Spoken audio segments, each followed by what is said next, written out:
Bonjour à tous, je m'appelle Tchungé Karine Ivan, je suis géomaticienne et géologue minière, également pilote de drone.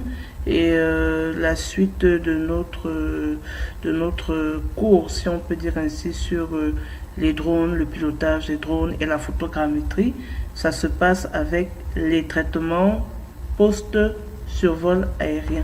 Et sans plus tarder, on va pour les questions de photogrammétrie, qui est justement la phase pratique qui suit un survol aérien.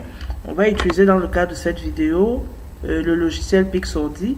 Il n'est pas le seul, il y en a d'autres. Il y a également Agisoft MetaShape Agisoft. Il y a d'autres logiciels également qu'on peut utiliser, mais en gros, c'est les deux que je recommande. Mais dans le cadre de ce cours, j'ai opté pour un logiciel qui me semble plus simple et plus accessible pour des questions de cours initiatiques. Donc, il y a du Agisoft MetaShape. Comme je disais tantôt, on ne va pas l'utiliser, on va chercher plutôt Pixordi. Et il ne s'agit pas de n'importe quel Pixordi, il s'agit de Pixordi Mapper et non pas Capture. Le Capture, lui, il est destiné au survol aérien pour les missions automatiques et même manuelles aussi. Tandis que le Pixordi Mapper, c'est vraiment pour le côté photogrammétrie, génération des orthophotos, et également la génération de tout ce qui est MNT, MNS, etc. Donc je vais cliquer sur Pixordi Mapper pour qu'il s'ouvre. Et lorsqu'il s'ouvre, j'ai cette première interface qui va apparaître. Ça va dépendre des versions. Dans cette version, vous avez la version Pixordi Enterprise. Mais dans tous les cas, que ce soit les versions démo ou avec licence, vous aurez à peu près grosso modo le même interface. Je rappelle que j'ai la version 4.4.12. Ok. Donc, comment se présente l'interface? En haut, vous avez les menus, c'est plutôt assez épuré. À gauche, vous avez un certain nombre de boutons qui ne seront fonctionnels que lorsque j'aurai ouvert des éléments qui correspondent à ces boutons-là. Et au centre, en très grand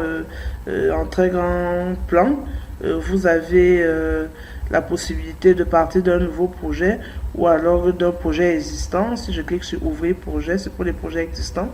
Et si comme moi vous aviez déjà eu à travailler avec Pixordi par le passé, vous pourrez voir le tout dernier fichier récemment, le tout dernier projet autant pour moi récemment exécuté avec Pixordi. Alors sans plus tarder, je rappelle ce cours, il est initiatique, donc il est question de générer vraiment de façon brute, de façon simple, les orthophotos, le modèle numérique de terrain et le MNT. On va parler dans l'interprétation et l'appréciation ou bien l'analyse de la qualité de ce qui va être généré, parce qu'en temps normal, si on veut faire les choses correctement, vous verrez que quelque part, on a la possibilité de générer des nuages de points, un peu comme une étape intermédiaire, et des nuages de points qui peuvent être classifiés et qui vont nous permettre d'apprécier mieux la qualité de ce qui va être généré. Et bon, là-bas, on peut faire d'autres traitements si on estime que au vu des nuages de points, au vu des nuages de points classifiés, je précise, certains points sont allés se classer par exemple comme du sol nu, alors que c'est de la végétation, c'est de la forêt, et puis bon, voilà. Donc, on va parler de ce côté, on va rester dans une manipulation vraiment très simple. L'idée étant de s'habituer à la photogrammétrie pour un début. Alors, sans plus tarder, je propose que nous partions d'un nouveau projet. Soit je clique sur nouveau projet ici en grand écran, soit alors je vais dans projet, dans le menu projet en haut, et je clique sur nouveau projet. Le raccourci c'est CTRL N. On va arriver exactement au même résultat. Alors, une fois que je suis ici, qu'est-ce que je fais?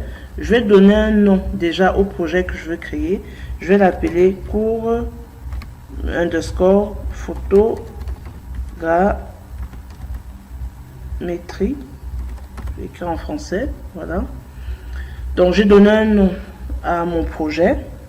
Ensuite, lorsqu'on me demande créer, donc, il est question d'aller choisir un dossier dans lequel tout ce qui va être généré, tout mon projet, où est-ce qu'il va être stocké en fait. Donc, j'ai le choix, soit je connais le chemin et je le colle directement là, un copier-coller, ça veut dire que le raccourci, ça veut dire si par exemple mon dossier, c'est le dossier qui s'appelle Cours Drone, dans mon explorateur Windows, je peux juste copier le lien informatique qui est là, le chemin informatique autant pour moi qui apparaît à l'écran, et je fais CTRL-C ou bien je mets en surveillance comme ceci, je mets copier, et ensuite je colle par ici.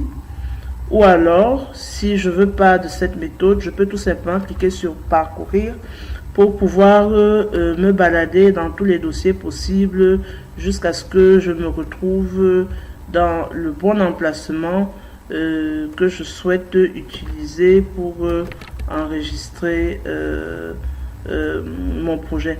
Donc, si c'est par ici, là, il sera juste question de cliquer le dossier dans lequel je veux qu'il se stoppe, après avoir navigué à travers tous les chemins, les répertoires, les grands dossiers, les sous-dossiers, etc.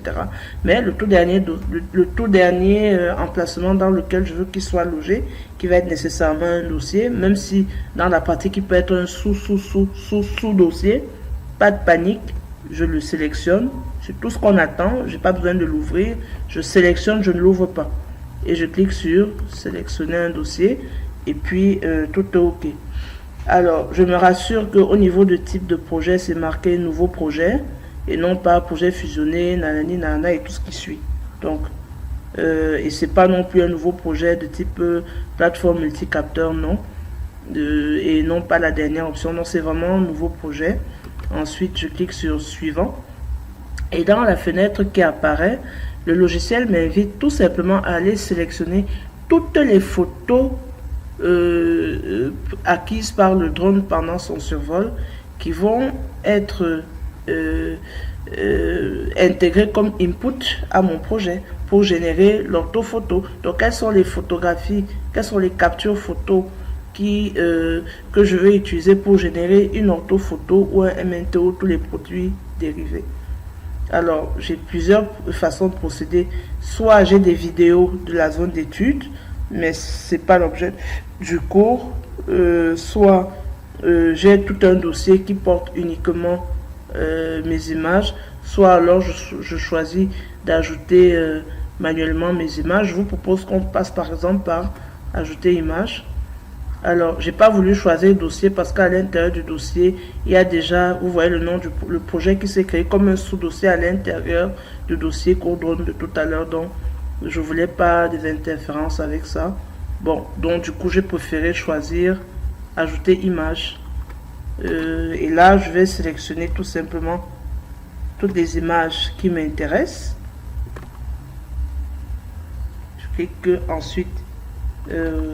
ensuite sur ouvrir, et dès que je clique sur ouvrir, toutes les images sélectionnées telle une liste vont apparaître dans le grand espace blanc du dessous, et un peu plus haut vous aurez le nombre exact d'images que vous aurez sélectionnées comme input devant faire partie du processus photogrammétrique. Donc là en l'occurrence j'en ai sélectionné 53, et en fait c'est tout ce qui était dans mon dossier que j'ai choisi d'utiliser pour les besoins de cette vidéo. Donc il y avait 53 images au total. À ce stade, je clique sur suivant, et tout à l'heure en cliquant sur suivant, vous avez vu une petite fenêtre qui était rapide, et vous avez pu voir quand même en gros caractère en majuscule autant pour moi le mot EXIF. EXIF, c'est tout simplement un peu les métadonnées cachées à l'intérieur de chacune des photographies.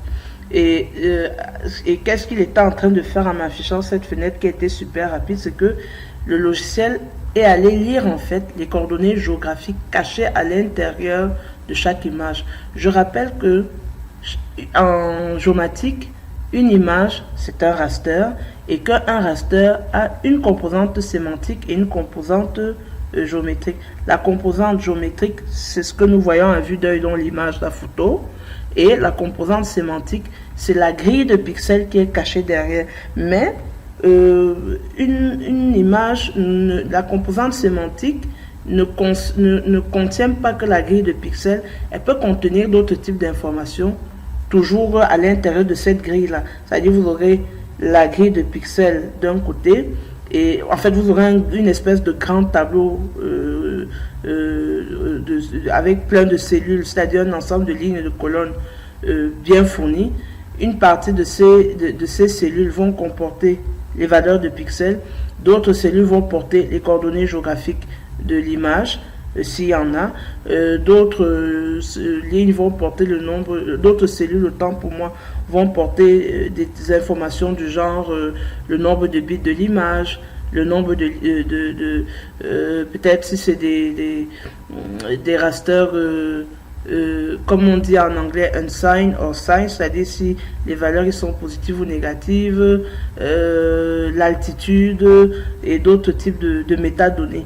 Donc, en fait, dans cette fenêtre permettait de lire tout ce que nous pouvons voir affiché actuellement à l'écran, c'est-à-dire et qui se résume sous forme de ce tableau. Vous voyez, pour chaque image, j'ai la latitude, la longitude, l'altitude, l'exactitude horizontale, donc une espèce de précision horizontale de l'image, l'exactitude verticale, oméga en degrés, phi, kappa, c'est-à-dire l'inclinaison de la caméra au moment de la prise de données, etc.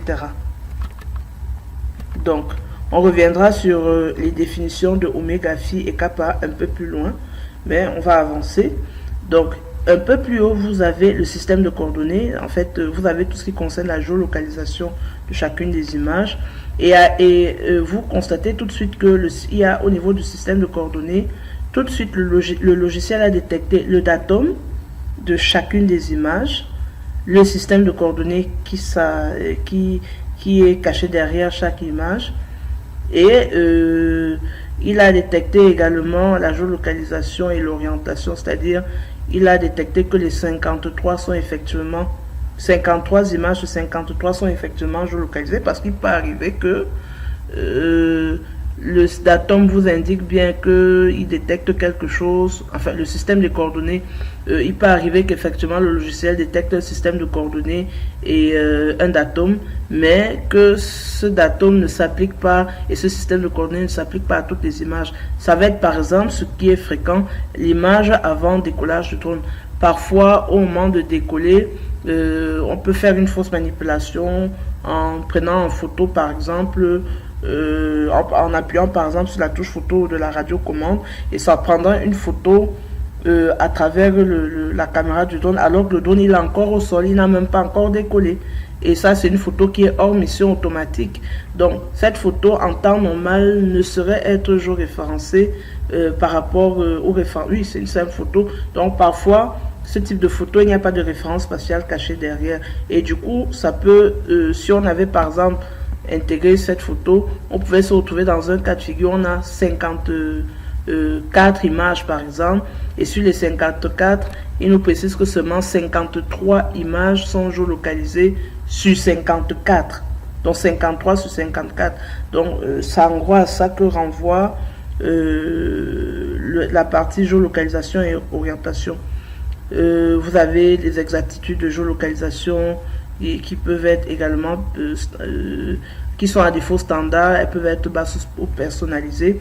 On ne va pas entrer trop de ce côté, mais on va avancer. Également, vous avez le modèle de caméra qui va être automatiquement détecté par le logiciel, c'est-à-dire que et où est-ce que le logiciel va aller détecter que c'était tel ou tel modèle de caméra? Ben, tout simplement dans la composante sémantique de chacune des images. C'est-à-dire qu'il il est allé dans le grand tableau caché derrière, qui est la composante sémantique de chacune des images. Et parmi les cellules qui s'y trouvent, il a détecté un endroit où il y a le modèle de la caméra. Donc, ça fait partie des métadonnées des images. Donc, il y a plein d'informations qu'on retrouve derrière chaque image dans la composante sémantique.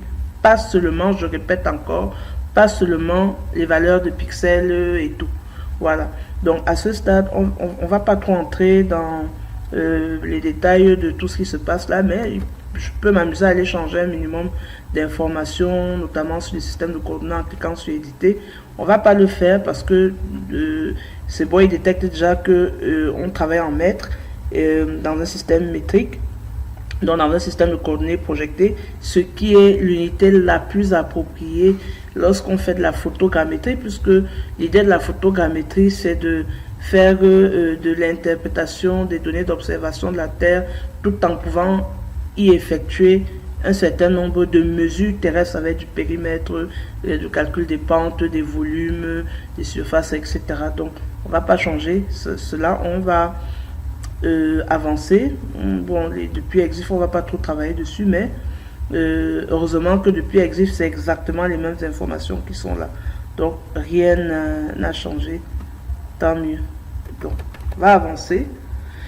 On va en cliquant sur suivant. Et dans la prochaine fenêtre qui apparaît, il me rappelle tout simplement à ce niveau que je peux sélectionner un système de coordonnées pour les résultats qui vont être générés. Ça n'a plus rien à voir avec le système de coordonnées et le datum des images brutes acquises par le drone. Les images brutes acquises par le drone peuvent être dans des références spatiales particulières, différentes des références spatiales que je souhaite voir pour le résultat final. Donc, je propose qu'à ce niveau, nous soyons, que nous ne fassions pas de changement et que nous restions conformes, puisque ce système de coordonnées correspond à la réalité de la zone qui a été filmée. Alors, la zone qui a été filmée, on est quelque part un peu au-dessus de Ngaoundéré, autour de Tekel Makor. On est entre le nord et la Damawa du Cameroun, qui sont entre les deux régions du nord et de la Damawa du Cameroun. Bon, on ne va pas entrer dans ces détails. Donc, pour ceux qui connaissent très bien le Cameroun, cette zone correspond effectivement à la zone 33 nord. On est au nord de l'équateur, zone 33. Et effectivement, les ellipsoïdes utilisés généralement au Cameroun, c'est toujours du WGS84. Ok, donc on va avancer. Et bon, le système métrique, oui, il correspond exactement à ce que nous souhaitons faire ensemble. Donc, je vais cliquer sur suivant. Ça va patauger un peu. Ma machine s'emballe un peu, mais on va couper ça au montage. Alors, dans la fenêtre qui suit, et qui est la toute dernière fenêtre, il est question que je choisisse le modèle d'option de traitement. Donc, j'ai un jeu d'images, mais qu'est-ce que je vais y faire? Je rappelle que la photogrammétrie, c'est pas seulement un domaine propre à la cartographie, non, c'est également un domaine propre à tout ce qui est génération de modèles 3D. Un modèle 3D, exemple, j'ai par exemple une figurine qui représente une œuvre d'art, une statuette ancienne d'origine grecque ou égyptienne ou camerounaise, et je souhaite par exemple la scanner en 3D pour pouvoir la réimprimer en 3D et conserver l'original en sécurité, parce que peut-être ça coûte cher, et puis exposer au niveau du musée, ça réplique généralement on parle de jumeaux numériques. Alors qu'est-ce que je fais? Je dois avoir nécessairement à l'avance toutes les images de toutes les coutures possibles de l'objet, c'est-à-dire je l'ai filmé sous tous les angles, et puis maintenant je prends toutes ces photos qui montrent tous les angles possibles de cet objet et je viens le jeter dans Pixordi pour que Pixordi me reconstitue l'objet en 3 dimensions. Alors dans ce cas, ce sera le 3D modèle qui va s'afficher, et vous allez voir ce qui est bien avec Pixordi, c'est que dès que vous choisissez un modèle d'option de traitement, vous avez un aperçu que vous pouvez voir sur le côté. Moi j'ai pris le cas tout à l'heure des objets d'art, mais ça peut être un bâtiment, une maison, une tour comme on peut voir à l'écran, un arbre, etc., etc., etc. Donc nous, dans notre cas particulier, on est en cartographie, donc l'option de traitement qui va nous intéresser, c'est le 3D Map. Donc on va sélectionner 3D Map. J'ai la possibilité de faire un traitement rapide, tout comme j'ai la possibilité de faire un traitement j'allais dire, standard, c'est-à-dire à une vitesse plus ou moins normale. Et j'ai la possibilité de faire des traitements avancés, mais actuellement, ce qui est proposé par le drone en termes de traitement, par le logiciel autant pour moi, en termes de traitement avancé, ça va être par exemple tout ce qui est relatif à l'agriculture. Donc quand vous voyez AG devant, c'est des questions liées à l'agriculture, ou par exemple le AG caméra modifié, il me génère, et ce qui est bien, le logiciel vous précise ce qu'il fait dans chaque option, dans chaque modèle d'option de traitement. Donc le AG caméra par exemple, il est précisé que ça génère des cartes de réflectance, d'indices, de classification et d'application pour l'agriculture de précision. Tandis que le AG RGB génère une orthophoto géométriquement exacte pour l'agriculture de précision. Vous avez le thermique qui génère une carte de réflectance thermale, le thermomap qui génère une carte de réflectance thermale aussi. Donc vous pourrez apprécier à chaque fois en fonction de vos besoins. Donc nous, on a en cartographie classique pour de la photogrammétrie classique. Donc on va choisir 3D Maps. Dès que je clique sur 3D Maps, je clique sur terminer. Arrangez-vous pour un début, lorsqu'on est novice, à ne pas cliquer sur démarrer le traitement maintenant. Parce que si je coche cette option, lorsque je vais cliquer sur terminer, les traitements vont commencer. Or, c'est l'erreur à ne surtout pas faire. Surtout pas. Mais alors, pas du tout. Alors, pourquoi? Parce que il est question encore dans la suite, avant de lancer la génération d'orthophoto, MNT, MNS et tout ça, d'aller justement encore faire quelques paramétrages utiles. Alors, parmi les paramétrages utiles, on va aller dans option, en fait, déjà, lorsque je clique sur terminer, toutes les photos vont apparaître avec le plan de vol qui correspond, la forme et le plan de vol qui correspond à ces photos qui ont été prises. Où est-ce que ces photos prises ont été acquises par le drone? Quelle était leur position dans le plan de vol, dans ce segment de plan de vol que j'ai pu prendre, parce que le projet avait carrément plus de photos, mais j'ai pris juste un extrait de 53, voilà. Donc ça m'affiche ceci. Donc chaque point rouge correspond à une des photos. Si je prends par exemple la toute première là, en cliquant dessus une seule fois, j'ai cliqué une seule fois, un clic normal, vous voyez, vous avez l'aperçu sur le côté qui me montre à peu près à quoi ressemble l'image sur ce point là. Voilà, je peux fermer, voilà, je peux en prendre une autre, voilà ce que ça donne, etc. Donc rendu à ce niveau, alors j'aurais dû mettre une connexion internet.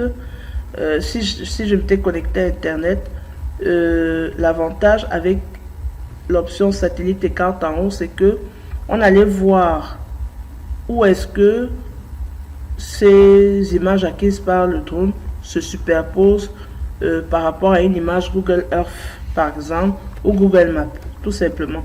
Donc c'est à ça que servent à ça que sert ce menu déroulant, mais il ne pourra vous être utile que si vous êtes connecté à internet. Voilà. Alors maintenant, ce que nous allons faire,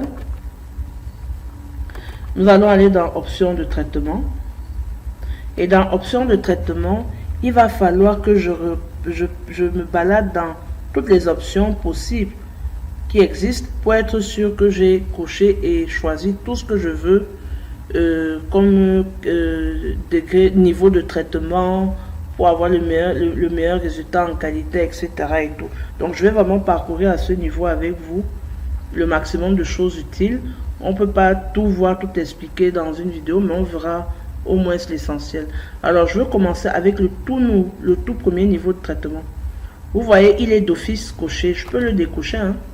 Si je le décoche, ça veut dire que j'ai d'office déjà un fichier issu du traitement initial, et que par exemple je peux l'avoir généré hier, et puis j'étais trop fatigué, je suis allé me reposer, et puis j'ai décidé de reprendre peut-être la suite aujourd'hui. Ce matin je me lève, ou ce soir je me lève, et je dis ah tiens, je veux continuer la suite. Donc qu'est-ce que je fais? Je peux prendre les résultats du traitement initial je les ouvre et puis à partir de là, je lance directement l'étape 2.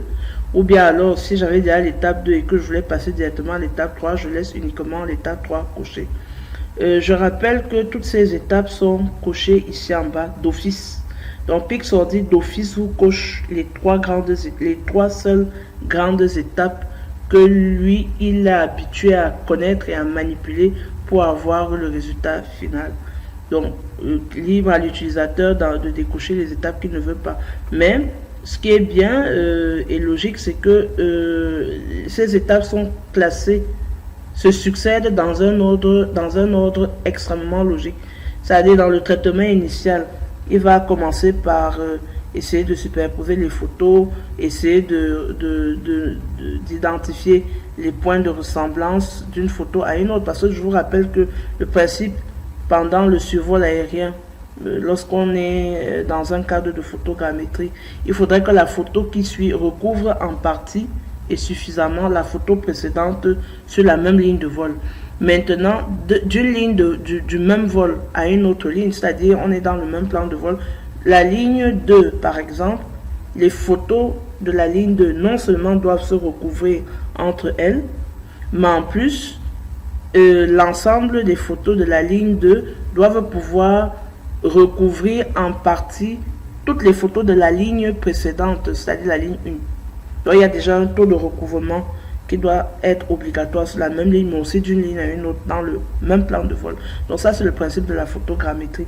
Donc dans le traitement initial, il essaie un peu de regarder tout ça, et il te génère un rapport à la fin.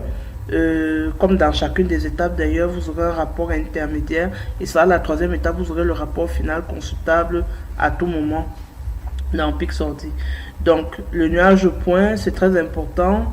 Bref, on va voir ça progressivement. Donc on commence avec la toute première option, c'est traitement initial.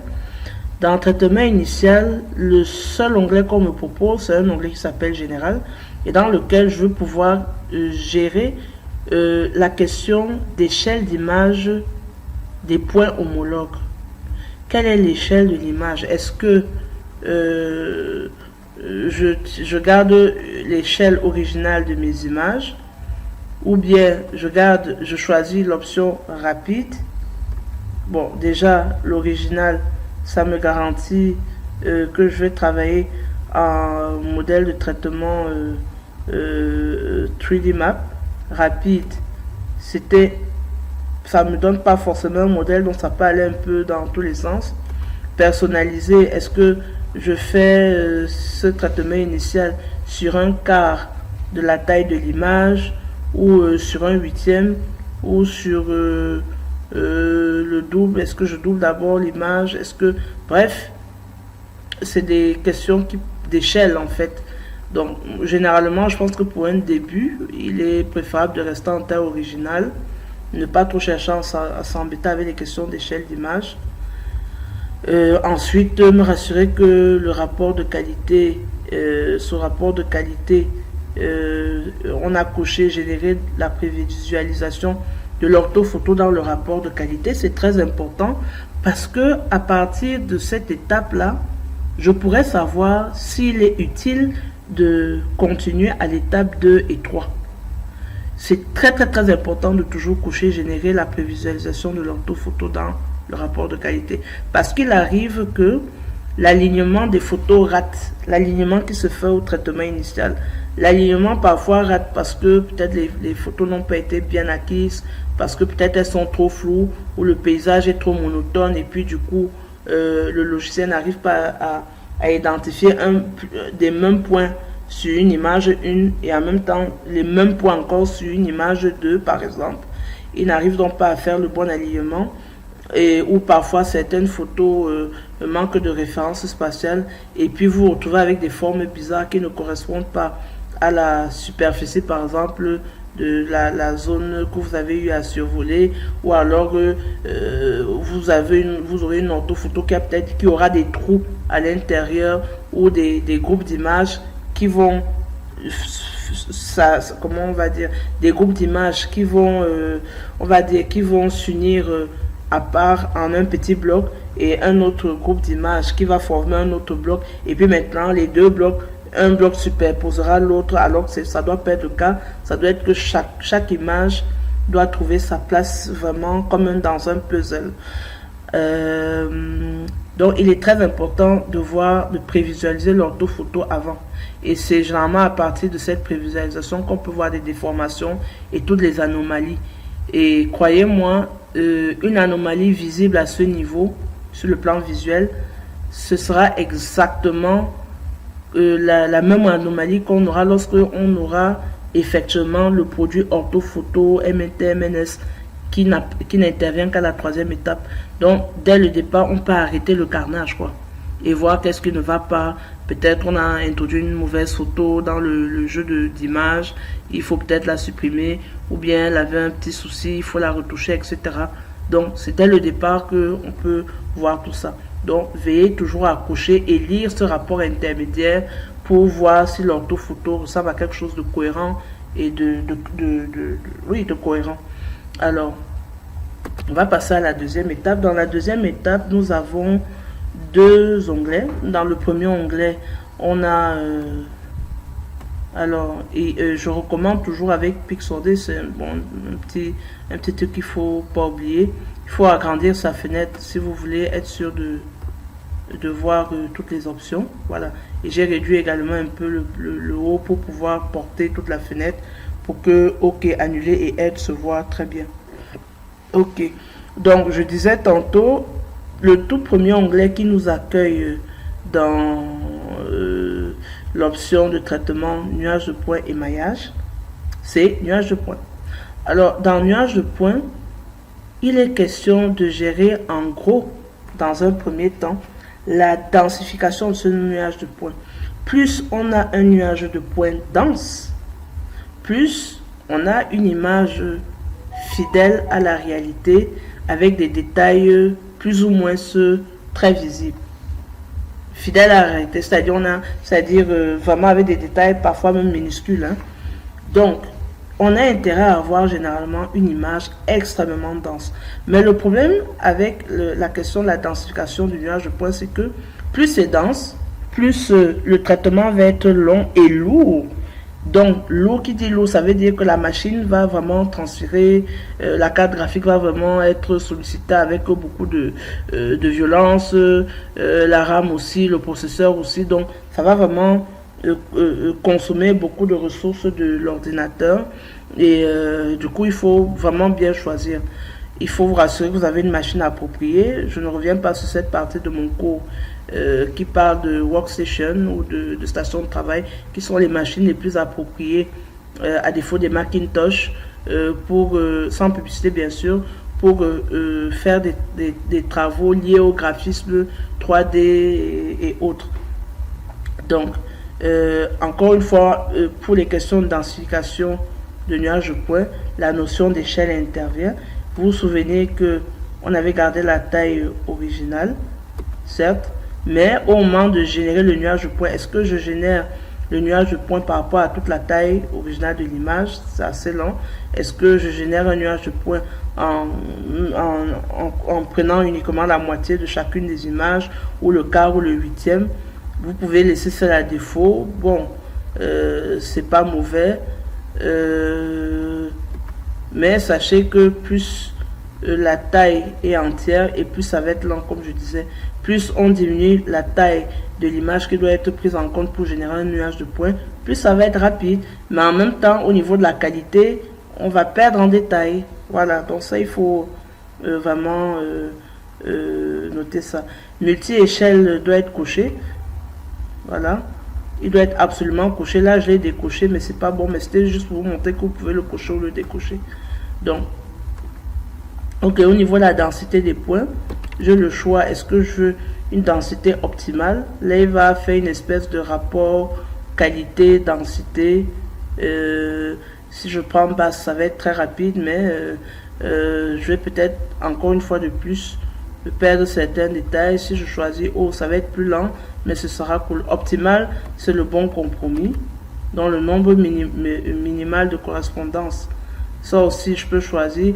Est-ce que je choisis d'avoir un minimum trois correspondances d'une image à une autre qui est successive, ou bien je vais augmenter. Ça peut toujours donner on va dire un plus à la qualité de mon image si je prends un nombre plus élevé.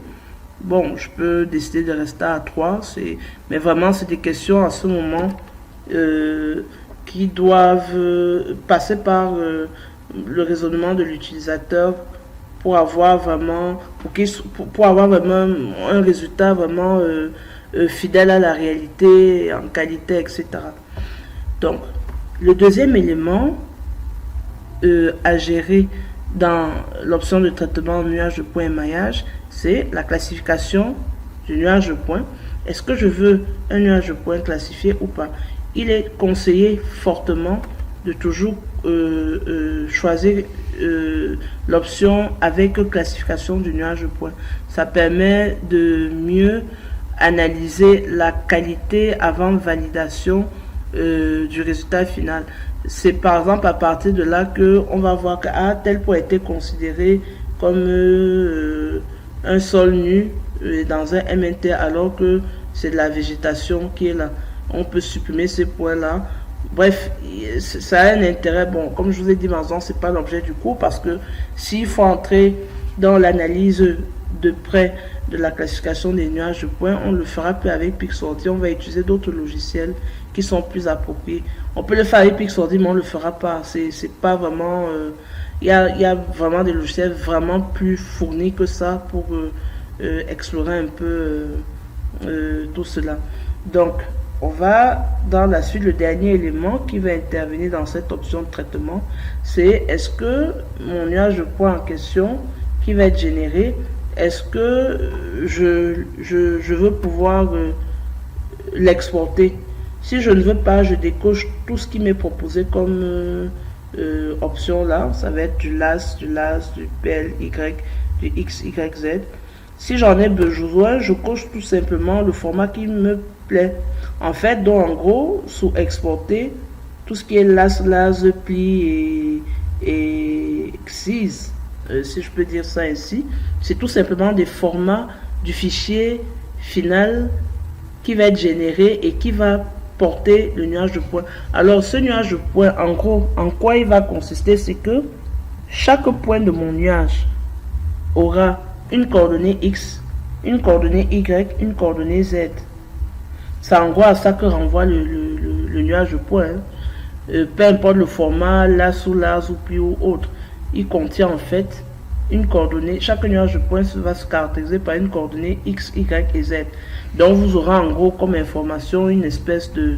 un peu comme un tableau qui comporte ces trois coordonnées là. Donc il n'y a rien de sorcier là. Et la plupart des logiciels de géomatique ouvrent aisément ces formats-là.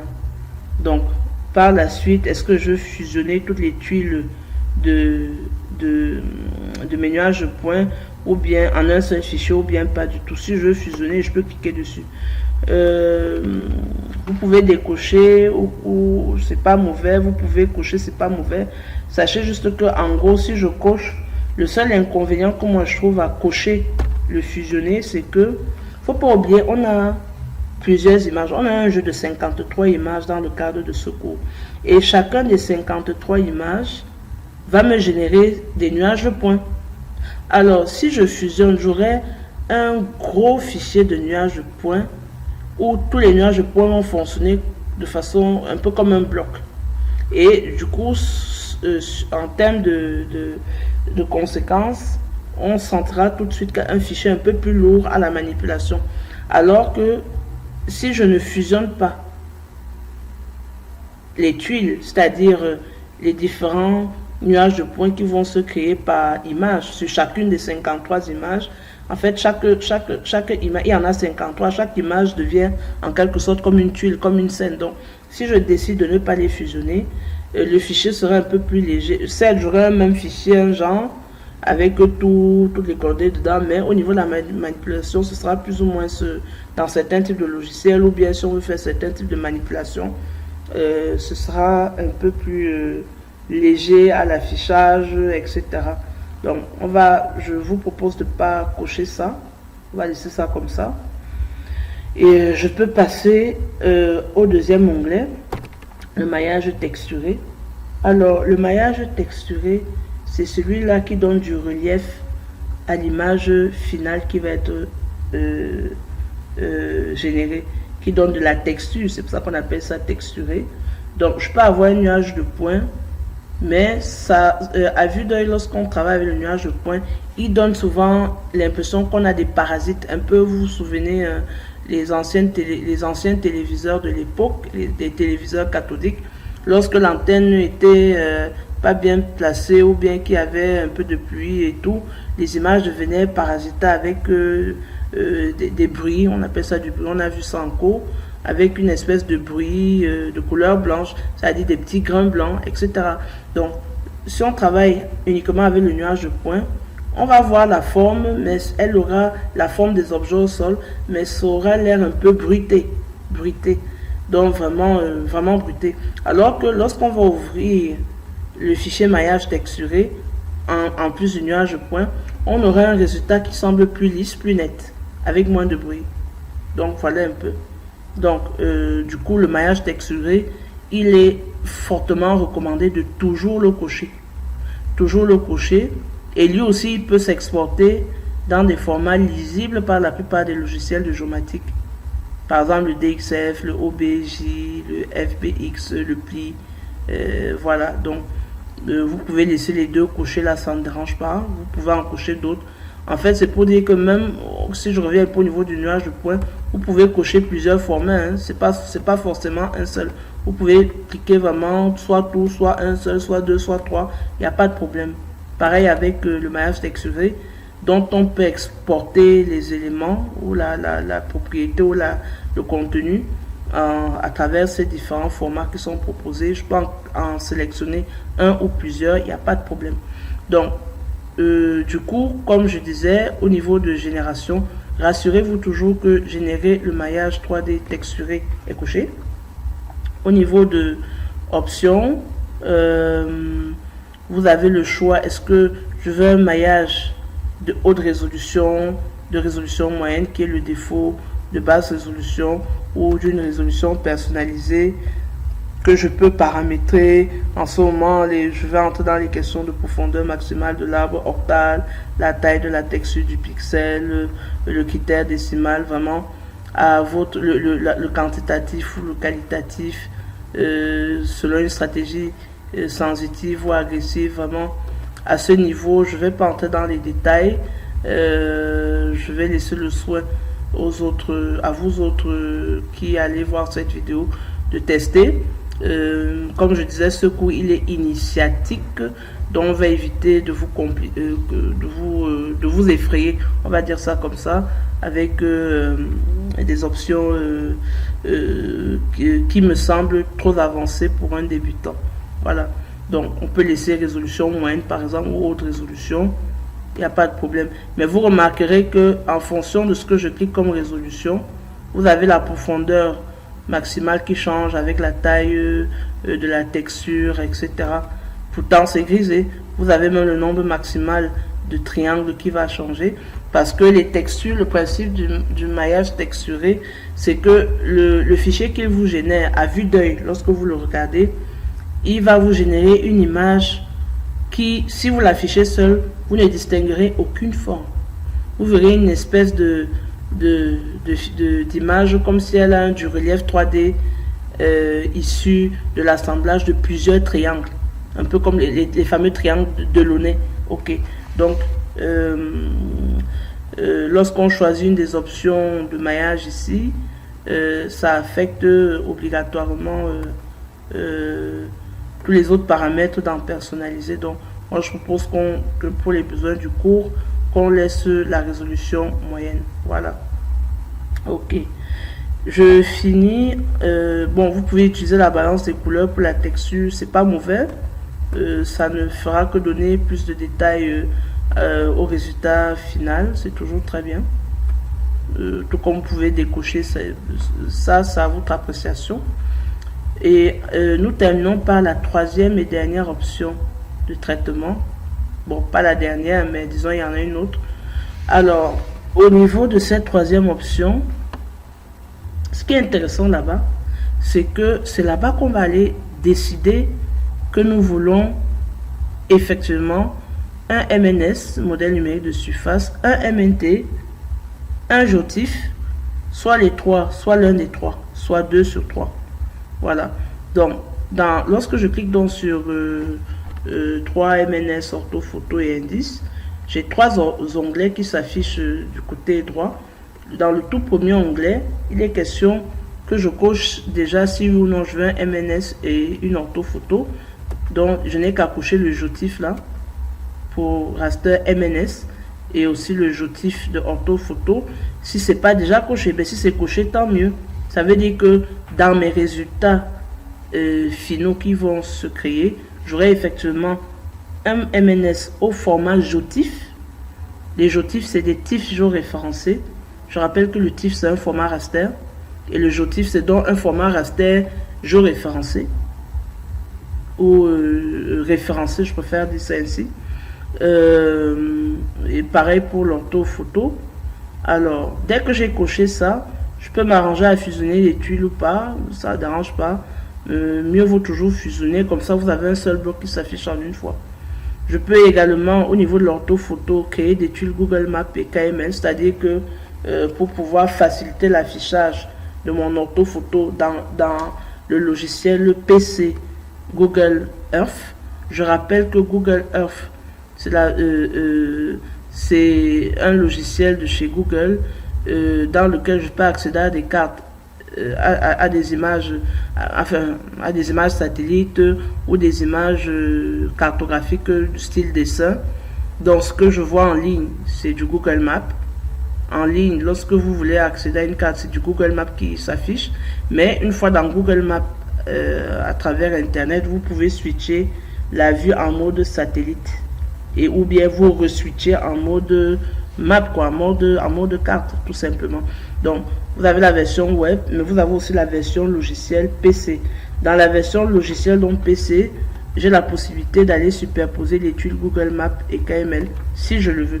Si je ne veux pas, je laisse décocher, il n'y a pas de souci. Sachant que dans un bon logiciel de géomatique, je pourrais toujours faire des petites manipulations pour convertir mes orthophotos en quelque chose de facilement ouvrable dans la version PC de Google Earth. Voilà. Ok, bon, bref. Alors, au niveau du MNS, je peux décider de filtrer le bruit, de lisser un peu les surfaces, un lissage vraiment lisse, moyen ou tranchant, ça va dépendre de vous.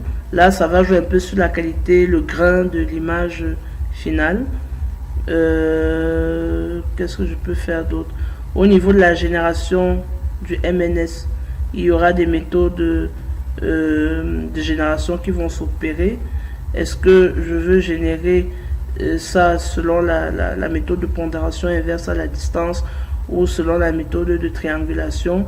Je ne vais pas entrer dans ces questions pour l'instant, mais là on est un peu dans des questions déjà un peu d'interpolation. On va pas trop entrer là-dedans, mais je vous conseille pour un début de laisser la méthode à défaut de génération du MNS. Ok. Enfin, je termine par la résolution. La résolution, mieux vaut pas la toucher, mieux vaut surtout pas l'augmenter. Laisser à défaut.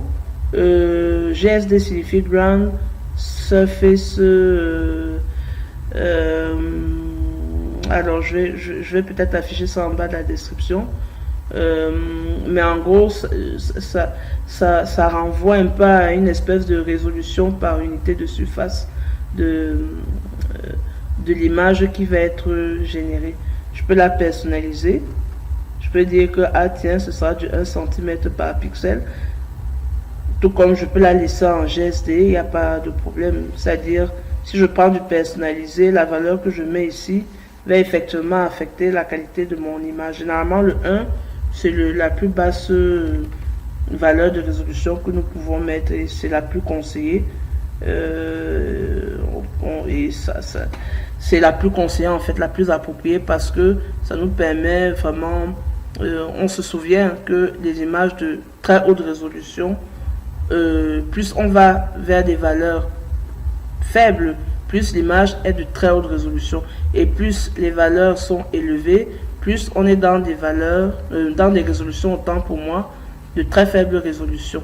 Et la différence entre une image de très haute résolution et de très faible résolution, donc très haute, très faible, c'est que dans très haute, on voit des détails comme, on voit mieux les détails au sol, on voit mieux peut-être les parkings, la forme des trottoirs, la couleur de certains bâtiments, vraiment on voit plus certains détails qu'on ne voit pas sur des images de très faible résolution. Donc on a intérêt à avoir toujours des valeurs très faibles à ce niveau. Alors, résultat additionnel, si je vais dans ce deuxième onglet là, il est question pour moi, si je veux, de générer une espèce de grille de nuage de points, le nuage de points en quelque sorte, un peu comme si je veux le nuage de points propre au MNS. En ce moment, dans grille MNS, je peux cliquer n'importe quel format là. On reconnaît les mêmes formats qu'on avait pour les nuages de points tout à l'heure. Si je prends X, Y, Z, il va me demander un séparateur, ça peut être l'espace au tabulateur, la virgule, le point virgule. On ne va pas entrer dans ça. Ceux qui sont habitués à manipuler un peu les données scientifiques dans des tableurs tels qu'Excel ou d'autres logiciels qui ont des tableurs, ils vont se retrouver lorsqu'on parle de séparateur.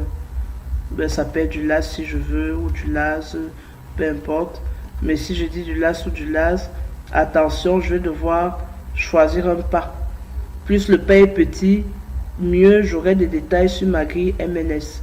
Et plus j'aurai de la facilité à reproduire le MNS. C'est-à-dire je peux perdre l'image MNS, mais parce que j'ai son fichier XYZ à un pas, à une maille plus serrée, je pourrais la régénérer avec le même niveau de détail. Donc il est important que si je choisis ma grille MNS en LAS ou en LAS, que je mette la plus petite valeur ici. Plus le maillage est petit, plus j'ai du détail sur mon MNS. Bon. Dans le cadre de ce qu'on ne va pas cocher, ça, on va laisser ça comme ça. Maintenant, au niveau du raster MNT, ici, on me dit note, l'utilisation de la classification du nuage de points est fortement recommandée. Ah ben oui, parce que ça va faciliter, ça va permettre au logiciel de mieux identifier quels sont les endroits où le sol est effectivement nu, et là on parle du MNT, ou quels sont les endroits où le sol est occupé soit par des arbres, soit par du bâti, ou tout investissement humain ou naturel d'ailleurs. Donc, je rappelle que c'est ça la différence fondamentale entre un MNT et un MNS. Donc, le nuage de points va aider à mieux guider le logiciel dans la détermination de qu'est-ce qui est effectivement sol nu et qu'est-ce qui ne l'est pas. C'est-à-dire, lorsqu'il va voir une valeur d'altitude quelque part, est-ce qu'il va décider qu'à tel endroit, à telle coordonnée, la valeur d'altitude que j'ai là, c'est du sol nu. Si c'est du sol nu, il va l'envoyer du côté MNT. Si c'est pas un sol nu, il va le mettre plutôt en MNS. Donc, voilà. Donc, et dans raster MNT, il est question aussi de dire au logiciel que oui, parmi les résultats que je veux un modèle numérique de terrain. Donc, je vais cliquer sur Jotif. Et là, dès que je clique sur Jotif, je peux jouer avec la résolution du raster. Je peux dire que je veux par exemple du 6 GSD ou du 5. Bon, le 5 est bloqué, je ne peux pas descendre plus bas. Même si j'écris 4 par exemple, à un moment donné, ça va... ouais, si je peux pas cliquer, ça refuse de prendre du 4. Par contre, si je mets 5 que je peux pas cliquer dans le vide, vous voyez, maintient le 5. Tout simplement parce que par rapport à la caméra, à la résolution de la caméra qu'il a détectée, il sait que cette caméra, avec peu importe les efforts qu'on va faire, on ne peut pas descendre à une définition ou une résolution plus inférieure à 5. Ça, c'est impossible. Donc, voilà un peu. Alors, les courbes de niveau maintenant, cette option me permet, si je veux, de générer des courbes de niveau à partir du modèle numérique de terrain qui va être créé. Alors, si oui, je veux des courbes de niveau, je les veux dans quel format? Est-ce que je les veux en shapefile, SHP, ou en PDF, ou en DXF? Peu importe, je peux cocher tout, ou un seul ou deux, parmi les trois options. Mais le plus important, c'est que si je veux des courbes de niveau, je vais devoir déterminer une équidistance. Est-ce que je veux une équidistance de 20 mètres, c'est-à-dire que chaque 20 mètres génère moi une courbe de niveau, ou alors chaque 100 mètres, ou alors. Donc, est-ce que, pardon, excusez-moi, le base contour, c'est plutôt à partir de quelle petite valeur d'altitude je décide d'appliquer mon équidistance, c'est-à-dire mon équidistance peut être de 20, de 10, de 100, peu importe, et c'est plutôt dans intervalle d'élévation que l'équidistance se joue. Ça peut être donc du 20 ou du 100. Mais le base contour, lui, c'est, on va dire, la référence de base, l'altitude de référence minimale à partir de laquelle l'équidistance doit s'appliquer. Ça veut dire quoi? Ça veut dire que si je mets par exemple un base contour de 5, voilà, et pour une équidistance qu'il appelle intervalle d'élévation de 100, ça veut dire qu'il va me générer les courbes de niveau. La toute première aura 5 mètres d'altitude. Si ma zone d'étude a effectivement un endroit où les altitudes descendent jusqu'à 5. Ensuite, la deuxième courbe de niveau qui va être générée, ça va être 105. Donc, il va faire 5 plus 100. Et après 5 plus 100, quand il va encore faire plus 100, ça va faire 205. Donc, première, elle aura 5 mètres d'altitude. Deuxième, 105 mètres. Troisième, 205 mètres. Quatrième, 305 mètres, etc., etc. Alors, c'est pour ça que généralement, au niveau de base contour, il est conseillé de laisser toujours à 0. Même si dans notre zone d'étude, on est en pleine montagne et que la mer est à des milliers de kilomètres de soi, c'est pas mauvais. Les courbes de niveau qui vont se générer, même le modèle numérique de terrain qui va se générer, il ne va considérer que les altitudes réelles de la zone d'étude. Donc, s'il n'y a pas de la mer à côté qui est généralement considérée être à 0 mètre d'altitude et que dans ma zone d'étude, les premières altitudes les plus basses commencent à 800 mètres, et bien il va me mettre 800, 900, 1000, etc. Il va faire son décompte normalement tous les 100 mètres. Ou bien si j'ai mis 20 mètres d'équidistance, c'est-à-dire d'intervalle d'élévation, et que la plus petite altitude dans ma zone d'étude c'est 800, il va me faire 800, 820, 840, 860, 880, 900, etc. Voilà. Donc la résolution en centimètres, bon là on va pas toucher, on peut régler cette résolution là. On peut la diminuer, plus c'est bas, mieux c'est toujours bien. Donc ça veut dire que si je laisse à 100 cm, ça veut dire que j'aurai une résolution à tous les coups de 1 mètre. Voilà. La taille minimale des lignes, bon on va pas trop entrer dans ce genre de détails là, c'est déjà un peu des paramétrages avancés.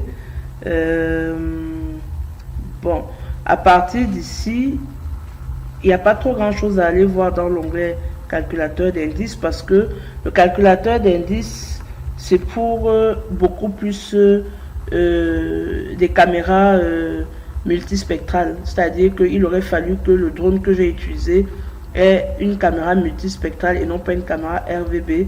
Pourquoi multispectrale? Parce que lorsqu'on a un capteur multispectral, on a les bandes séparées. Par exemple, je peux avoir la bande rouge séparée, la bande verte bleue séparée. Si ma caméra a même la possibilité de filmer dans l'infrarouge, je peux m'envoyer une autre bande qui sera l'infrarouge. Et une fois que j'ai ça, je peux donc faire des calculs d'indices. Exemple de calcul d'indice très bien connu, le NDVI, qui est l'indice de végétation normalisée. Il y en a d'autres, hein, l'indice de cuirasse, on dit que c'est 3 fois la couleur verte, moins, je crois, le rouge, et moins une constante dont la valeur est égale à 100. C'est un exemple. Donc, comme notre caméra est du type RGB ou RVB, on ne peut pas faire vraiment de calcul d'indice avec. sauf si on fait d'autres calculs intermédiaires pour extraire des bandes que nous on va désigner comme étant du rouge, du vert ou du bleu. Ça veut dire que là il faudra nous-mêmes fixer que le rouge ici va de telle longueur d'onde à telle longueur d'onde, le vert de telle à telle autre, etc., etc. Donc on va pas entrer dans ça. Donc on va pas vraiment décrire ce qu'on peut faire dans le calculateur d'indices. Il y a des options. Est-ce que je fais des corrections radiométriques, des calibrations radiométriques avant sur mon image ou pas? Bon, on va pas entrer dans ça. On va pas entrer dans ça. Je peux jouer également avec la résolution. Bref, on va pas entrer dans ça. Est-ce que je veux une carte de réflectance? Si oui, je clique sur j'otif en dessous de carte de réflectance. Donc, bref, on va pas, pour un début initiatique, on va pas trop entrer dans le calculateur d'indices. On va rester dans les deux premiers onglets, MNS Ortho, ainsi que résultats additionnels.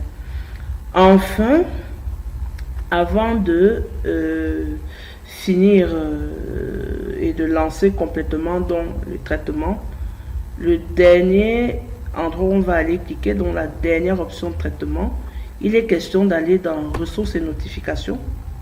C'est très très très important, alors très, pour pouvoir aller allouer des ressources physiques, matérielles de notre logiciel à l'opération qu'on est en train de vouloir exécuter, au processus qu'on veut lancer dans le logiciel. Ça veut dire quoi? Par exemple, la machine avec laquelle je travaille dans le cadre de cette vidéo, c'est une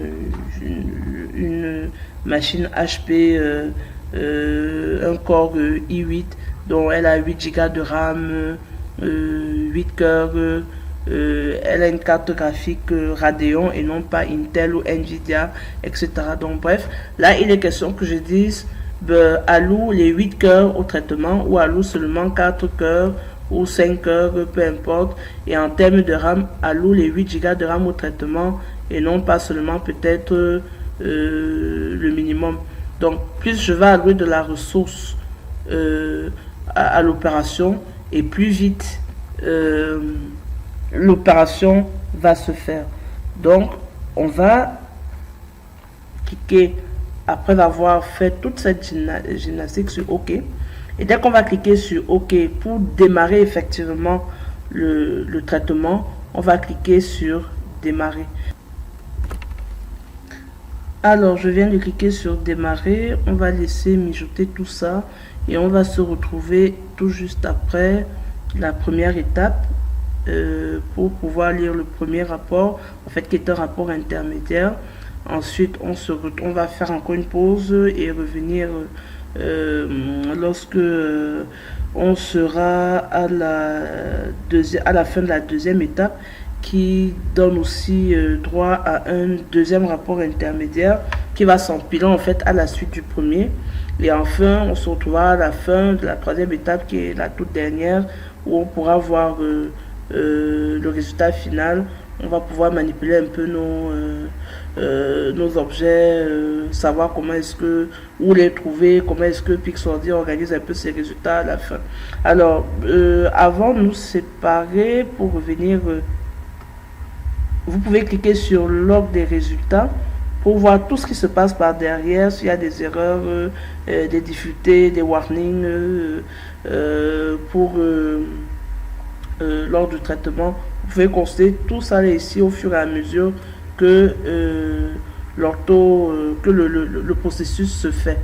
Voilà, donc on va mettre une pause et on se retrouve tout juste après. La résolution, c'est pas... Ouais, c'est ça. Alors voilà le tout premier rapport qui vient de se générer. C'est le rapport, c'est un rapport intermédiaire qui porte sur la toute première étape. La toute première étape qui est le traitement initial et qui avait 27 sous-étapes exactement. Alors malgré que ce rapport s'est généré, ça n'empêche pas l'étape de continuer. Et là on remarque que pour une étape achevée, la couleur qui apparaît maintenant, c'est du vert et non plus du rouge comme les autres étapes qui sont en cours ou pas encore achevées ou même débutées. Alors que nous dit ce rapport? Dans ce rapport intermédiaire, que je peux agrandir ou diminuer manuellement, la première des choses qu'on peut voir, en gros, hein, il me résume à peu près quel est le nom du projet, la date à laquelle je fais les traitements, le modèle de la caméra, le Average Rand Sampling Distance, GSD, c'est-à-dire on est sur du 4,22 cm pour 1,66 pouces. Le inch, c'est le pouce en français. Bon, IN, c'est pour inch. Hein. Donc, à travers un petit calcul rapide, je peux ramener ça à 1 pouce pour avoir la résolution de l'image finale. La zone couverte, quelle est la superficie de la zone couverte par les photos que j'ai donné? On est à peu près sur du 19,78 hectares, on va même dire 79. Ça a pris 23 minutes et 16 secondes pour faire cette première étape. Il me donne tout un autre tas d'informations sur la qualité, le jeu de données calibré, 100% des données en input ont été utilisées. Parce que dans certains cas, vous introduisez peut-être 53 images et sur les 53, au final, 45 sont utilisées. Bref, il a fait des optimisations sur la caméra au moment du traitement et il remarque qu'avant calibration et après calibration, pour générer les résultats, il y a une différence relative de 19,14%. On peut commenter ça et dire que c'est bien ou pas bien. Bon, bref. Je rappelle que les bonnes marges d'erreur, généralement en littérature, on tourne en de 5%. Mais pour quelque chose qui s'est fait de façon rapide, de façon pas rapide, du moins à une vitesse relativement moyenne, avec une qualité attendue, choisie comme moyenne, c'est pas mal. Il va me regarder un peu la moyenne en matière comment on dit, d'alignement, c'est-à-dire le matching, c'est les correspondances d'une photo à une autre. Quels sont les éléments qu'il a identifiés d'une photo à une autre? Il m'a fait une moyenne par image calibrée et aussi il me précise que il a pu effectuer un jour référencement, c'est-à-dire que l'image finale est bel et bien référencée. C'est-à-dire elle a des coordonnées, des références spatiales. Donc ça c'est cool.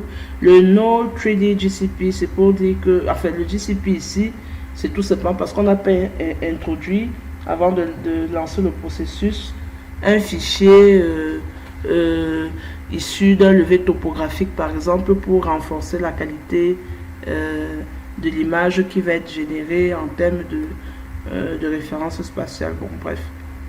Alors ce qui va me plaire beaucoup dans ce résultat, c'est l'aperçu dont on parlait tout à l'heure, l'aperçu de l'orthophoto. Vous voyez que l'orthophoto générée a une forme de P à peu près. Le MNS à côté, ou DSM, Digital Surface Model, on peut aussi dire DSM, comme il se génère par extrapolation et interpolation, et ou par interpolation, il a ceci de particulier que lorsqu'il y a des vides, tout ce qui est MNT, MNS, lorsqu'il y a du vide, comme il doit nous donner une surface plus ou moins homogène, il sent qu'il y a quelque chose là, il va devoir extrapoler là où il n'a pas pu avoir des valeurs, tout en faisant une interpolation à l'intérieur du grand espace, c'est-à-dire il va prendre la coordonnée la plus extrême à gauche, la coordonnée la plus extrême à droite, la coordonnée la plus extrême en bas et la coordonnée la plus extrême en haut pour définir une espèce de cadre virtuel dans lequel il sait qu'il doit travailler. Donc à l'intérieur de ce cadre, les valeurs qui n'existent pas, comme dans cet espace-ci, il sait que la base, le point le plus bas, c'est quelque part ici, par rapport à, on va dire, c'est celui-ci. Donc si je trace une ligne comme ça, et que je prends aussi le point le plus à droite comme ça, il sait qu'il y a cet espace où il faut absolument déterminer des valeurs. Comme il voit que ça fait trop de vide, qu'est-ce qu'il va faire? Il va me tracer un truc à la diagonale, comme ça, c'est ce qu'il a fait. Il va extrapoler parce que c'est vide, il n'y a rien là, il va extrapoler les valeurs. Maintenant, l'interpolation, ça va se passer à l'intérieur des endroits où il y a effectivement des images, donc des données. Donc voilà, c'est pour éviter les vides. Et vous voyez aussi ici comme le vide n'est pas très grand, il va couper là la diagonale carrément pour essayer un peu de boucher ce trou là et qu'on ait une forme plus ou moins régulière. Ce principe, on va l'observer avec le MNT et avec le MNS. Donc voilà. Et à ce niveau, je parlais de forme en P. Vous voyez que c'est conforme à la forme du plan que voici. Le plan qu'on avait depuis le départ. Ok. On voit bien le vide ici. On voit bien une forme en P. Donc c'est exactement ce qui s'est passé ici. Et à vue d'œil, qu'est-ce que je vois? Je me rends compte que l'image ne souffre d'aucune déformation. Tout a l'air correct. L'alignement des photos a l'air net et correct. J'ai pas de trou, j'ai pas de vide, j'ai pas de bloc d'image qui est venu se superposer sur un autre bloc. Tout a l'air net. Donc, ça veut dire que la deuxième étape qui a commencé sans me demander mon avis, ça veut dire que je peux la laisser continuer. Et ça veut dire que le traitement initial s'est bien passé, les points sont bien alignés. Mais surtout, ça montre que toutes mes images ne souffrent d'aucun défaut de qualité et pour intégrer le processus général.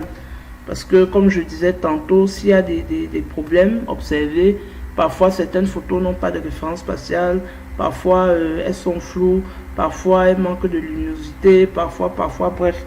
Donc, et ça peut avoir pour conséquence qu'on soit obligé de supprimer parfois certaines photos. Donc, voilà un peu. Donc, dans l'ensemble, le rapport a l'air correct. Les 53 images sur les 53 ont été utilisées.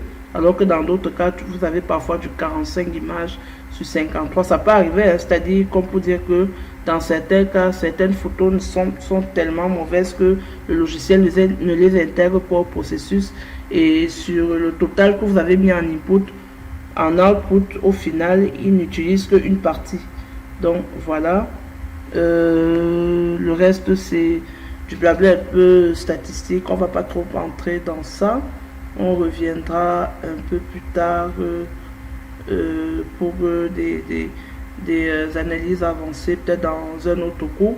Mais pour une initiation, on peut s'arrêter à ce qu'on a vu plus haut. Nous voici une fois de plus de retour, cette fois-ci pour observer le deuxième rapport intermédiaire qui s'est généré tout à l'heure et qui concerne la fin de la deuxième étape qui s'appelle nuage de point émaillage. Alors, qu'est-ce qu'il fait? Ce rapport, le voici. Je rappelle que le premier s'arrêtait après le 2D Key Point Matches. Donc, il commençait, non, même pas, il s'arrêtait après le Geolocation Details. Donc, il s'arrêtait après cette partie. Et donc, voilà, je crois il commence à partir de Initial Processing Details. Ok, à partir d'ici, une fois de plus, pour cette étape, le logiciel va nous rappeler les caractéristiques de l'ordinateur qui a fait le traitement, le nombre de gigas alloués, le processeur, il rappelle quel système d'exploitation, bref, le système de coordonnées, les options de traitement, tout ce sur quoi on cliquait tout à l'heure avant de lancer effectivement les traitements. Il nous rappelle ça.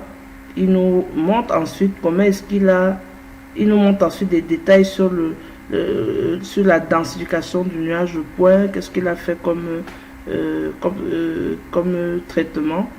Quelles ont été, et il rappelle aussi les options de traitement qui avaient été choisies à ce niveau. Donc il rappelle ça et puis il donne le résultat un peu plus bas. Et puis voilà quoi. Donc il nous dit qu'il a généré un nuage de points dont la densité au mètre cube, parce que je vous rappelle qu'on est en 3D. Un nuage de points, c'est en 3 dimensions. Ce n'est pas qu'en 2D, parce que tous les objets qui sont filmés, il ne faut pas oublier, ils sont filmés plus ou moins ceux de le drone. Lorsqu'il fait son survol aérien, il filme les objets sous différents angles. Le taux de couverture d'une photo à une autre permet de voir d'autres angles, puisque le drone n'est plus à un seul et même endroit, il est un peu plus devant. Donc, lorsqu'il est un peu plus devant, ça veut dire que le même objet qui apparaît sur la photo qui suit est filmé sous un angle différent de quand il était sur la première photo à une position particulière là. Donc, au final, ça nous donne un peu plusieurs facettes du même objet.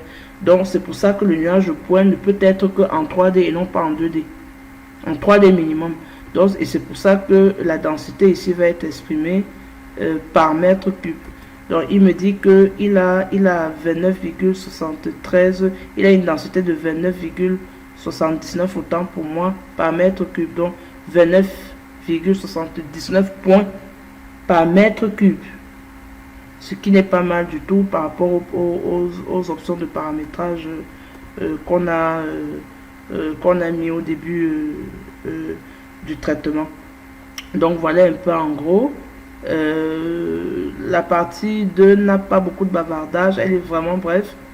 Initial Processing Details jusqu'à Point Cloud. Autant pour moi, Densification Details, ça s'arrête là. Donc, on va attendre donc maintenant. Je peux fermer également ce rapport. Jusqu'à présent, le PDF n'est pas disponible, même si je clique dessus. Je peux aller au rapport précédent. Je peux avancer là, il n'y a pas de problème. Alors, je vais fermer une fois de plus sans crainte. Pourquoi? Parce que quoi qu'il arrive, tout ce résultat est affiché, est déjà stocké, enregistré dans mon dossier de travail que j'ai créé initialement au début du cours. Donc, il n'y a pas de panique. Là, nous sommes presque vers la fin de la troisième et dernière étape. On va attendre que cette étape s'achève et on va se retrouver tout à l'heure pour faire le débriefing sur le rapport final qui va être généré, qui sera la somme du rapport intermédiaire de l'étape 1, du rapport intermédiaire de l'étape 2 et du rapport de l'étape 3. Les trois formant le rapport final. Ok, on se revoit tout à l'heure. Nous voici enfin rendus à la fin de tout traitement photogrammétrique dans le cadre de notre cours avec le logiciel Pixordi Mapper. Et ce que je peux observer, c'est que j'ai un rapport de troisième étape qui est venu s'agglutiner à la suite de tous les rapports précédents. Voilà. Et dans ce rapport, il n'est pas long, il est encore plus court que le second, qui était lui-même plus court que le premier. Donc, cette partie du rapport s'appelle DSM, Orthomosaïque and Index Details. Donc, c'est des détails sur tout ce qu'il a fait pour générer le DSM et l'orthophoto mosaïque. Alors, il me dit que le DSM, que la résolution de l'orthophoto et du modèle numérique de surface DSM, c'est un GSD, c'est-à-dire 4,22 cm par pixel. Donc un pixel fait 4,22 fois 4,22 cm. Voilà. Il me donne tout un tas d'autres détails. Il me dit que le MNT, DTM, on peut aussi dire MNT, a été effectivement généré. Il a une résolution également de 4,22 fois 4,22 cm par pixel, mais cette fois-ci multiplié par 5 et non pas 1 fois GSD. Ici c'est 5 fois GSD. Il me dit que il a généré des courbes de niveau, parce que si j'ai bonne mémoire, on avait coché courbes de niveau. Ah oui, c'est vrai, on avait coché des courbes de niveau à générer avec un compteur base de 0 et une équidistance elevation intervalle de 20 mètres. Voilà, donc il me dit que voilà ce qu'il a fait. Pour générer le MNS, il a pris 8 minutes et 2 secondes. Pour générer l'orthophoto, 14 minutes et 44 secondes. Pour générer le MNT, il a pris 3 minutes et 48 secondes. Pour extraire les courbes de niveau, 2 secondes. Tout ce qui est courbe de réflectance, carte de réflectance et carte d'indice, il a pris 0,0 secondes parce qu'effectivement, on n'a pas coché ces options comme étant des choses qu'on veut voir dans les résultats. Donc, voilà à peu près tout ce qui s'est fait. On peut fermer ce rapport. Pour l'instant, il n'est pas en PDF si je clique là. Pourtant, le rapport est bel et bien achevé. Je peux cliquer sur le Home là pour revenir à la toute première page et tout. Je peux faire précédent, suivant, etc. Bon, On va pas trop s'embêter avec ça, mais je vais mettre fermé. Je vais cliquer sur fermer. Ce rapport, si je veux le revoir à tout moment, je peux partir dans traitement, et dans traitement, je vais voir rapport de qualité, et voilà combien il va s'afficher. Je pourrais me battre à défiler avec lui. Alors PDF, je sais pas pourquoi ça dérange, mais dans tous les cas, pas de panique, on va le retrouver tout à l'heure dans le dossier, dans les dossiers qui ont été générés. Donc je vais vous présenter en second lieu maintenant le dossier résultat, comment est-ce qu'il se présente et comment évoluer avec lui. Alors, lorsque je reviens dans mon explorateur Windows, je constate tout simplement trois choses. La première des choses, c'est un fichier .p4d qui s'appelle cours photogrammétrie et qui est en fait le projet que j'ai créé. Donc chaque fois que je voudrais réouvrir mon projet demain, après-demain ou dans un siècle, je n'aurai qu'à double-cliquer sur ce fichier-là. Alors, bon, vidéo tuto, c'est parce que c'est le tutoriel que je suis en train de faire là, donc on peut négliger ce dossier, il n'y a pas de problème. Mais le deuxième dossier qui va m'intéresser à l'intérieur du grand dossier cours drone où j'ai mis toutes les images qui ont été intégrées au traitement, c'est le sous-dossier qui s'appelle également cours photogrammétrie. À l'intérieur, lorsque je l'ouvre, je remarque 4 sous-dossiers. Et comme par hasard, les 3 premiers sous-dossiers portent les numéros des étapes et les noms des différentes étapes dans cet ordre-là. On a bien le initial pour la toute première étape qui s'appelait traitement initial.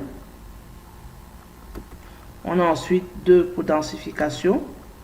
C'était nuage de points, densification. Donc tout ce qui est densification, nuage de points, c'était cette deuxième étape. Et on a DSM ortho, c'est-à-dire tout ce qui est MNT, MNS, orthophoto. Et lorsque je clique sur initial, je peux revoir tous les paramètres. On va pas entrer dans ça, c'est des trucs un peu relous, statistiques avec beaucoup de mathématiques. On va pas trop entrer dans ça. Donc je vais éviter de vous casser la tête pour une initiation avec le détail de ces fichiers. On a à peu près tout un tas de petites choses là, mais je vous montre quand même.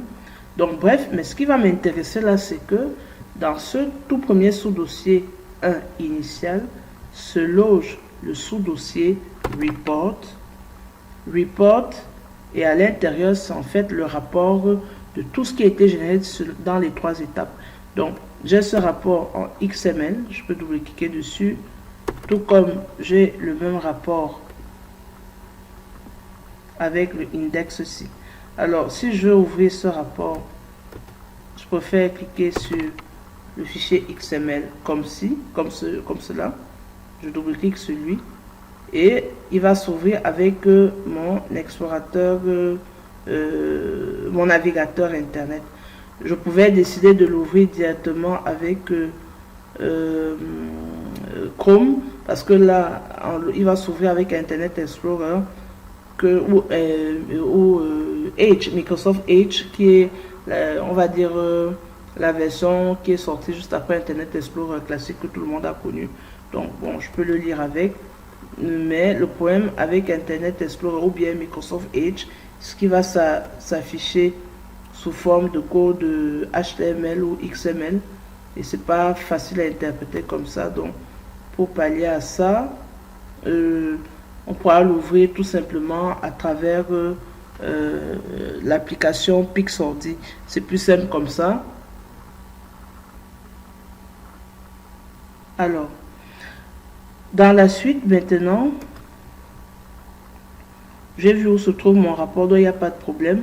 Tant qu'il est ici, je pourrais y accéder par Pixordi sans souci. Lorsque je ressors légèrement et que j'entre dans le sous-dossier de densification, je vais voir le fichier de maillage texturé dont je vous parlais tout à l'heure, qu'il ne ressemble absolument à rien à vue d'œil, mais qui, lorsqu'on va le superposer avec le nuage de points, il va faire tout son sens. Il va donner une image plus lisse, plus nette, avec moins de bruit, et du coup on pourra mieux apprécier certains détails. Mais lorsque vous ouvrez le maillage texturé 3D. Voilà comment il se présente. Bon, on ne distingue pas du tout des formes, on ne distingue pas facilement les éléments au sol, donc il ne faut pas paniquer, il n'y a pas lieu de paniquer. Lorsqu'on va mettre ça en 3D, ça va donner quelque chose de super mieux. Je vous rappelle que lorsqu'on voulait faire nos traitements, dans les options que nous avons activées, il y avait vraiment ce maillage texturé là qui était incontournable. Donc, le nuage de points également, on avait choisi qu'il soit en point las. Le voici qui s'est généré effectivement en point las. Je peux l'ouvrir avec n'importe quel autre logiciel de géomatique qui lit les points las. Il s'affichera absolument normalement. Il va me montrer son contenu. Bon, le project data, on va pas trop entrer dans ça. Ce qui nous ramène maintenant au troisième dossier. Alors, ce qui est intéressant dans le troisième sous-dossier qui s'appelle 3 DSM Auto, c'est que le MNS ou DSM, il va se mettre dans le sous-dossier 1 DSM, et le voici. Je pourrais l'ouvrir avec n'importe quel logiciel de géomatique. Tandis que l'orthophoto, lui, il va se mettre dans le sous-dossier, dans le sous-dossier tout mosaïque. Mosaïque, ok, le voici. Lui aussi, je peux l'ouvrir dans n'importe quel logiciel de géomatique. Et enfin, vous avez le modèle numérique de terrain qui se trouve dans le sous-dossier Extras. Et à l'intérieur de Extra, je vais entrer dans le sous-dossier DTM, et le voici ici. Les traitements étant achevés, on va voir un peu de près un peu comment tout ça se présente. Lorsque je clique sur Recloud, j'ai en principe comme vue à défaut ce que je peux observer à l'écran. Donc vous avez, je vais un peu essayer de cliquer. Je vais prendre l'outil trackball là en haut. Je vais un peu zoomer d'abord assez. Bon, le trackball il me permet de manœuvrer mon orthophoto, mon image dans tous les sens. Je peux tourner vraiment comme je veux, regarder au-dessus, en dessous, etc.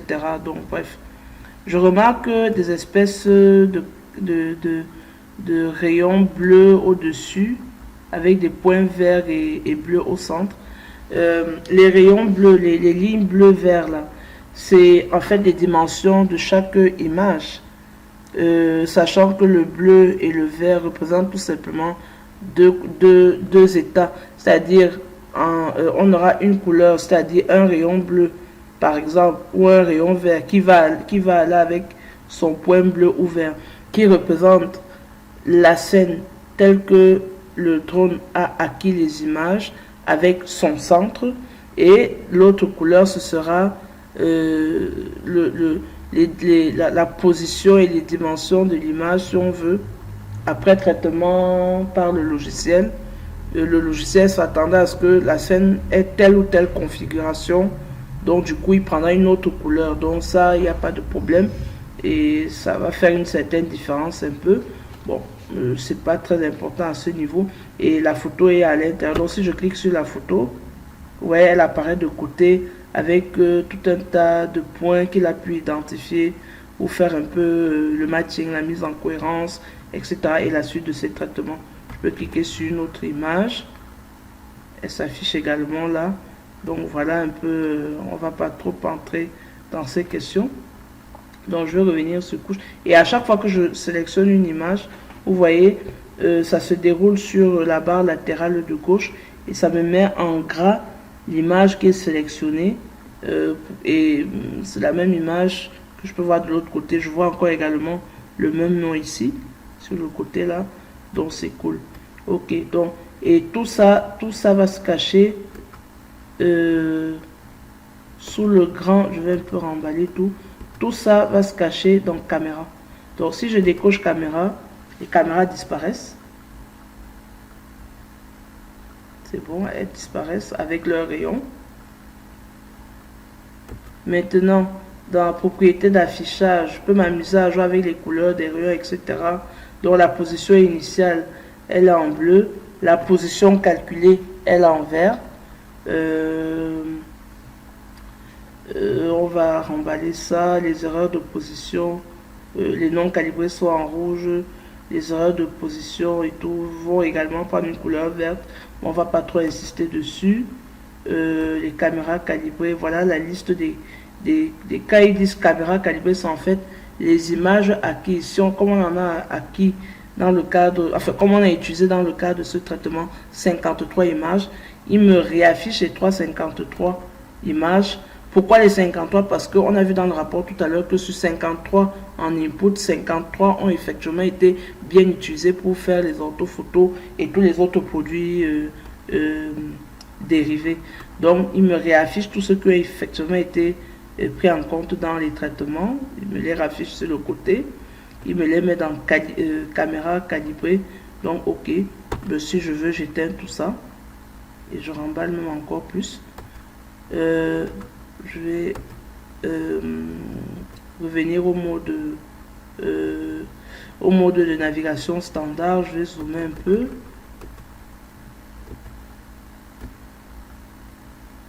Je vais zoomer.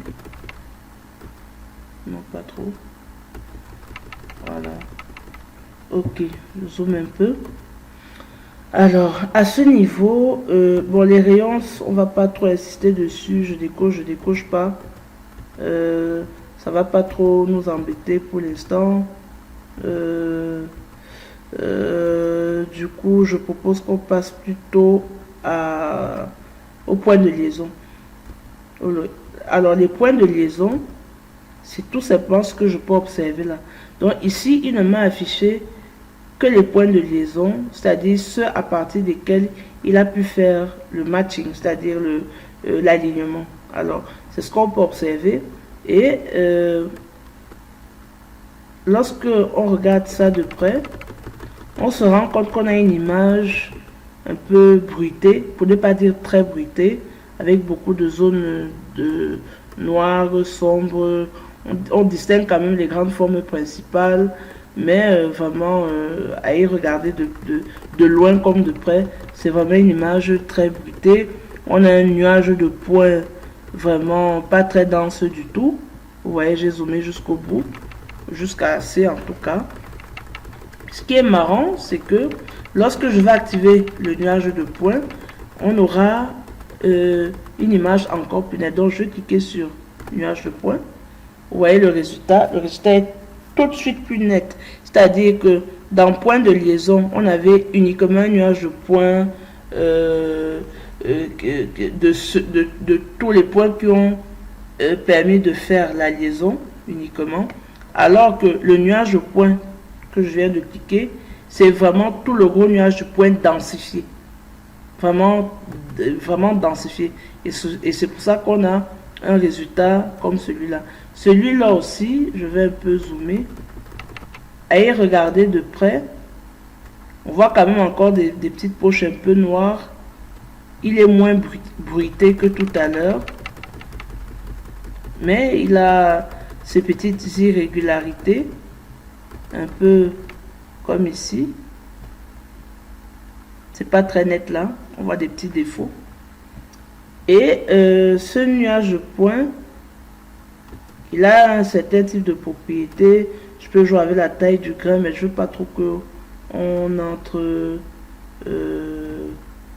Je veux pas trop qu'on entre dans ces questions. On peut cliquer sur montrer la couleur de classe, c'est-à-dire les fameuses classes qui sont un peu plus bas ici.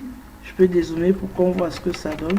Donc en gros, il m'a généré une image classifiée. Ça peut être intéressant si on veut puis aller en télédétection dans un logiciel de télédétection comme EDAS pour commencer à faire des opérations complexes de classification, etc. Dans l'ensemble, il réussit plus ou moins à me classer l'image, à m'identifier le bâti, les routes, le sol nu, etc. Même comme il y a des endroits où il fait des petites erreurs. Exemple, on va aller zoomer un peu ici. Alors, lorsqu'on zoome ici, si je clique sur ça, vous voyez cette zone-ci, c'est du sol nu, et ici c'est de la végétation. Et lorsque je fais ça, certains endroits de la végétation est considéré comme du sol nu. Donc c'est pas forcément super net. On peut améliorer la classification en venant un peu plus bas dans le groupe de points pour essayer de jouer un peu avec certaines choses, mais il a classifié au mieux autant pour moi en fonction des paramètres qu'on lui a donnés au final dès le départ. Donc voilà. Et maintenant, si je parlais tout à l'heure de maillage triangulaire qui ne ressemble à rien, si je clique sur maillage triangulaire, vous voyez tout de suite, il y a des défauts qui disparaissent. Je vais encore décocher. Vous voyez, les défauts qui apparaissent lorsque je décoche. Je vais zoomer exprès à certains, n'importe où sur mon image. On voyait des défauts là tout à l'heure que voici. On voit ces petits vides là et tout. Lorsque j'active le maillage triangulaire, vous voyez que quand j'active, il me bouche certains trous, on va dire ça comme ça. Donc, c'est dire l'importance d'avoir le maillage, le fameux maillage texturé 3D. Il va me permettre d'avoir des contours un peu plus intéressants. Donc, voilà à peu près ce qu'on peut faire ici avec Pixordi. Je peux naturellement pousser à explorer d'autres outils, d'autres fonctionnalités, d'autres possibilités, mais on va s'arrêter là pour ce cours-ci. Je vous remercie pour votre aimable attention et nous vous donnons rendez-vous à la prochaine. Je vais quand même, avant de clôturer, vous afficher rapidement le MNT et le MNS, juste pour que vous ayez une idée de comment est-ce que ça se présente. Voilà, là c'est le MNT. Le temps, voilà, là il charge, il va s'afficher. Le temps qu'il s'affiche, je vais aller chercher le MNS. Le voici. Je vais le prendre. Je vais également l'afficher un peu plus bas. Et déjà, la première des choses, vous remarquerez que mon MNT dans ma zone d'étude, les plus petites altitudes sont à 850,876 mètres et le maximum des altitudes c'est du 905,494 mètres.